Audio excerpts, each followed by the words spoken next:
নতুন ভিডিওতে আপনাদেরকে স্বাগত। আজকে হচ্ছে কলকাতায় ফেরার পালা।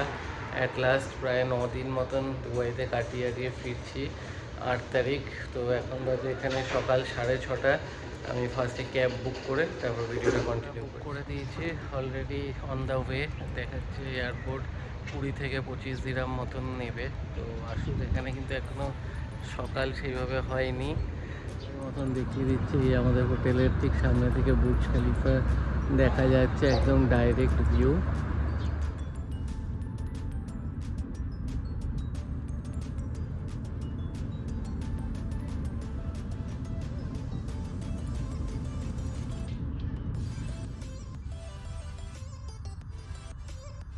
এয়ারপোর্টের ভেতরে ফাইনালি ঢুকে গেছি।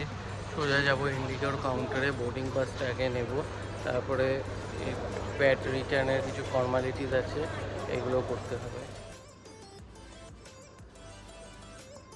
দাঁড়িয়ে আছি বোর্ডিং পাসের জন্য, কাউন্টার এখনও স্টার্ট হয়নি।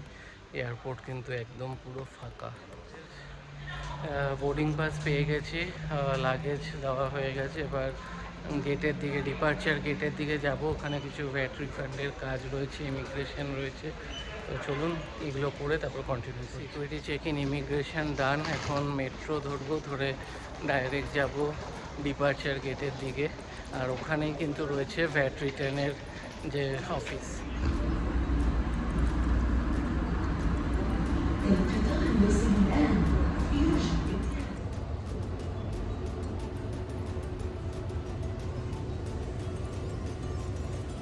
ভ্যাট রিফান্ডের কাজ হয়ে গেছে, একদম সিম্পল। আপনাকে বিলটা দেখাতে হবে, কি কিনেছেন সেটা দেখাতে হবে, সাথে যে কার্ডের অ্যাকাউন্টে ব্যালেন্সটা নিতে চান সেই কার্ডটা দেখাতে হবে। তো ওনারা কার্ড নাম্বার আর এক্সপায়ারি ডেট দিয়ে ওটা এন্ট্রি করে নেবে। 5 ওয়ার্কিং ডেজের মধ্যে ভ্যাট রিফান্ড হয়ে যাবে।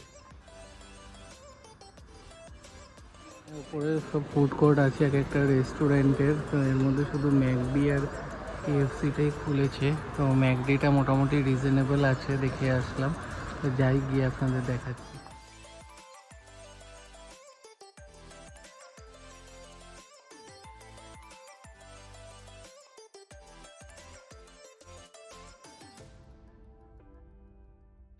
দুখানা বার্গার নিয়ে নিলাম ম্যাকডি থেকে, 15 দিরহাম করে পড়লো।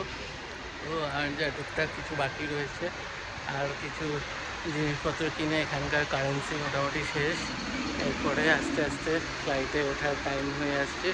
জানি না কতটা কি ডিলে হবে, তো সেটা হলেও সেটা জানিয়ে দিই। আমাদের গেট দেখিয়ে দিয়েছে D13। অ্যাট লাস্ট আশা করছি এবার দেশে ফেরার টাইম হলো। যা টাকা পয়সা আনা হয়েছিল সব শেষ করে এখন আমরা যাচ্ছি D13 গেটের দিকে।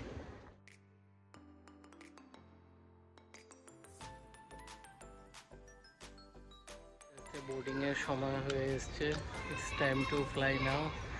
এবার দেশে ফেরার পালা। এখান থেকে আমরা ফার্স্ট যাব দিল্লি থেকে দেন কলকাতা। মানে লাইনে দাঁড়িয়ে গেছি, ফ্লাইটে বোর্ডিং করব। সেই লাস্ট মোমেন্টে আবার মিসাইল অ্যালার্ট এলো, আবার আমাদেরকে ভেতরে ঢুকিয়ে দিল। এখন আমাদেরকে ওয়েট করতে হবে আরও 30 to 40 মিনিট।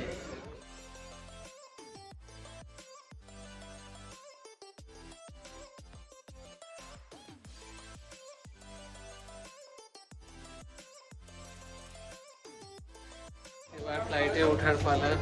দুবাই এত ভালোবেসে ফেলবে বুঝিনি, যেতেও দিচ্ছে না, মানে লাস্ট মোমেন্ট অবধি।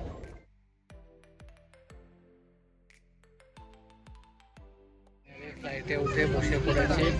এবার কোনো রকমে দিল্লিতে ঢুকে যাই, তারপরে কলকাতাটা বুঝে নেব।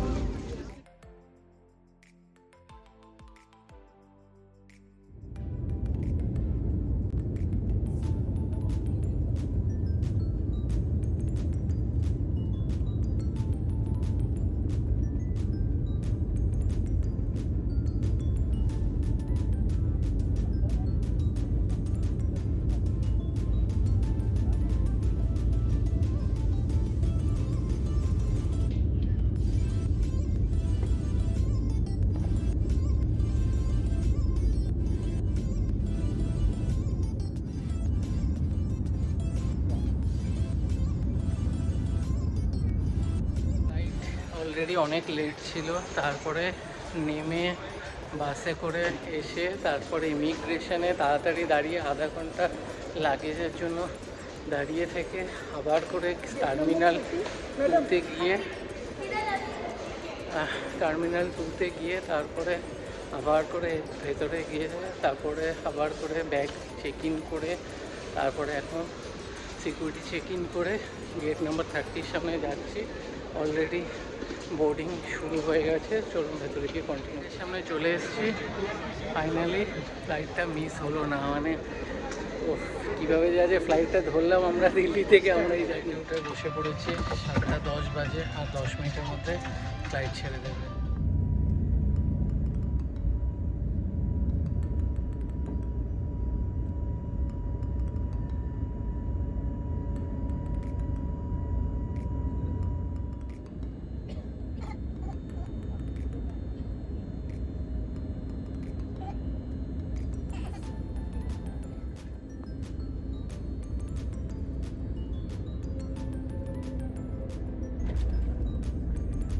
ওদেরকে 9:30 নামানোর কথা ছিল, 9:20 অলরেডি কলকাতায় ঢুকিয়ে দিয়েছে। তো ফাইনালি ব্যাক টু কলকাতা। সারা জীবন মনে থাকবে আজকের দিনটা আর পুরো ট্রিপে যত না মানে অতটা কিছু ফেস করিনি, কিন্তু আজকে যা ফেস করেছি কলকাতায়। লাস্টে দিল্লি থেকে ফ্লাইট ধরাটা খুব চাপের হয়ে গেছিলো, বাট ফাইনালি এসে গেছি। তো এবার লাগেজ নিয়ে সোজা বাড়ি।